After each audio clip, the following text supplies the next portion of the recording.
अस्सलाम वालेकुम। Learning with NMS official YouTube channel ते तव्हांखे भलीकार चऊं था, ख़ुश आमदीद चऊं था। मां आहियां नूर सुमरो। अॼु जो तव्हांजे लाइ मॉडल पेपर लेक्चर सिंधी जवाबी कूंजी सां गॾु खणी आयो आहियां, जेको तव्हांजे लाइ सिंध पब्लिक सर्विस कमीशन वारनि जो पास पेपर उन्हनि सां तालुक़ु रखंदड़ आहे। अॼु जो लेक्चर SST जनरल कैटेगरी वारनि जे लाइ बहितरीन ऐं मुफ़ीद लेक्चर थींदो। लेक्चर ॾिसण खां पहिरीं जिन मुंहिंजो चैनल सब्सक्राइब न कयो उहो सब्सक्राइब करे वठनि, जीअं उन्हनि खे ठहियल ठुकियल जूस जो हिकिड़ो मिली सघे, गिलास मिली सघे। गिलास मां मुराद मतिलबु लेक्चर मिली सघे। अॼु जो लेक्चर 50 सुवालनि ते मुश्तमिल आहे, मुकमल ॾिसिजो ऐं हर हिकु सुवाल जेको आहे तव्हां नोट कंदा वञिजो, ठीकु आहे। लेक्चर स्टार्ट थियण खां पहिरीं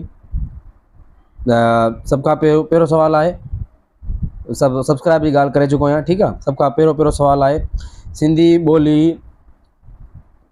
सिंधी ॿोली लिसानियात खां समाजी लिसानियात ताईं कंहिंजो किताबु आहे? इन जो जवाबु आहे मोहम्मद क़ासिम ॿुघियो, ठीकु आहे, मोहम्मद क़ासिम ॿुघियो। उन खां बाद में सुवाल नंबर 2 आहे, माया जो अंध कंहिंजो ड्रामो आहे? जवाबु आहे खानचंद दरयाणी। इख़बार मावन कंहिं जारी कई? जवाबु आहे अल्लाह बख्श अबोजो। सुवाल नंबर 4 आहे, अलफ़ उशबा जो पहिरियों मुकमल नज़म कंहिंजो मिले थो? जवाबु आहे पीर मोहम्मद लखवी। सुवाल नंबर 5 आहे, हुबकार कंहिंजे मज़मूननि जो मजमू आहे? जवाबु नवाज़ शरीफ़। लात जा लतीफ़ जे कंहिं जो किताबु आहे? जवाबु आगा सलीम जो। कमर शहबाज़ ज़ात जो केरु हो? जवाबु आहे ॿुघियो। कंज़ुल लतीफ़ कंहिंजो किताबु आहे? जवाबु आहे डॉक्टर अब्दुल जब्बार जूणे जो। आओ कांगा कर ॻाल्हि मी कंहिंजो कलाम आहे? इहो जवाबु आहे दरिया ख़ान, ठीकु आहे। इहो जवाबु इन जो आहे दरिया ख़ान। सुवाल नंबर 10 आहे, सिंधी ड्रामे जी हिकु सदी कॾहिं मल्हाई वई? जवाबु 1980 ईस्वी में। 11 नंबर सुवाल आहे, सिंधी अदब में अब्दुल लतीफ़ कोरेजो कहिड़े नाले सां मशहूरु आहे? जवाबु राज़ बलाणी, राज़ बलाणी बलाणी। 12 नंबर सुवाल आहे, सो कांग म कासद कर जो सदा ढूंढे ढूंढ के मथे सिट में लफ़्ज़ म ग्रामर मूजिबि छा थींदो? जवाबु आहे हुर्फ़े ज़र्फ़ थींदो। जवाबु आहे हुर्फ़े ज़र्फ़, ठीकु आहे। अदीब सिंधी रिसालो कंहिं जारी कयो? जवाबु आहे हाजी महमूद ख़ादिम। शाह लतीफ़ कींजर ढंढ जो ज़िक्र सुर में कयो आहे? कामोड सुर में कयो आहे। हेठियनि मां शकंतला ड्रामे जो पहिरियों मुतरजम केरु आहे? जवाबु आहे मिर्ज़ा कलीच बेग। माफ़ कयो, मिर्ज़ा कलीच बेग। सभ खां पहिरीं सामीअ जा सलूक कंहिं शाया कराया? जवाबु आहे कोड़ेमल, ठीकु आहे, 16 कोड़ेमल।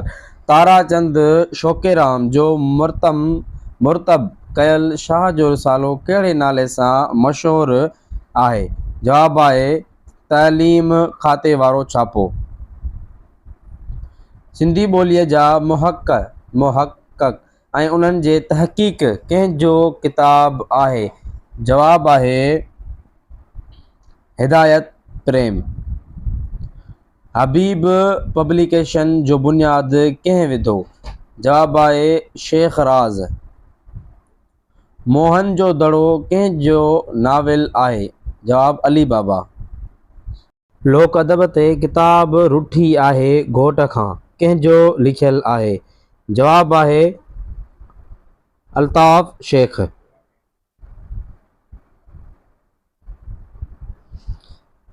22 नंबर सवाल आहे लुगात सिंधी मुख़फ़िफ़ात कंहिं लिखियो आहे? जवाब मखदूम तालिबुल मौला।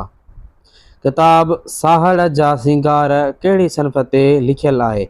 जवाब ख़त।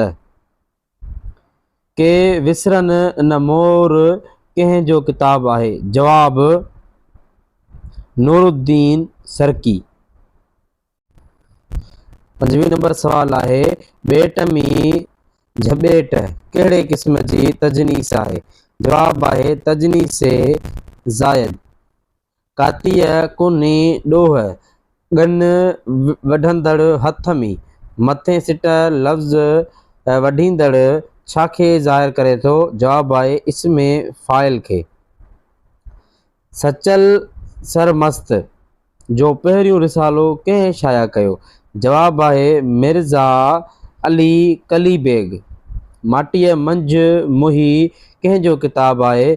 जवाब आहे हरी मोटवाणी। तराइल में कुल केतिरियूं सिटूं थियनि थियूं? जवाब आहे 8। काज़ी कादन जे कलाम जो उर्दू तर्जुमो अहवान सुहरा जे नाले सां कंहिं कयो आहे? जवाब आहे नियाज़ हुमायूनी। लोक अदब में ड्रामो छा जो क़िस्म आहे? जवाब हुनुर।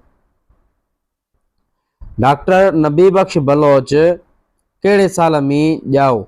जवाब आहे 1917 ईस्वी में।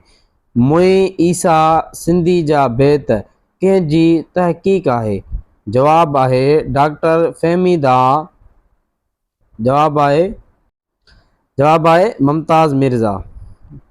बिलो खोखर छा जो किताब आहे? जवाब आहे नावल। सिंधी क्लासिकी शाइरनि जी लुगत कंहिं लिखी आहे? जवाब डॉक्टर फ़हमीदा हुसैन। मखदूम मुहम्मद ज़मा लवारी वारो कहिड़े दौर जो शाइर हो? जवाब आहे कलोड़ा। सिंधी ॿोलीअ में पहिरियों तर्जुमो कयल नाविल कहिड़ो आहे? जवाब आहे रसीलाज़। मीर अब्दुल हुसैन सांगीअ जा केतिरा दीवान मिलिया आहिनि? जवाब 3। सिंध जे जदीद शाइरी कंहिं जो किताब आहे? जवाब आहे मुहम्मद ख़ान गनी। मिर्ज़ा कलीच कहिड़े शाइर जो कलाम सहेड़ियो आहे? जवाब आहे शाह अब्दुल करीम बुलड़ी वारे जो। शाह लतीफ़ जो मज़ाह वारो सुर कहिड़ो आहे? जवाब आहे बिलावल।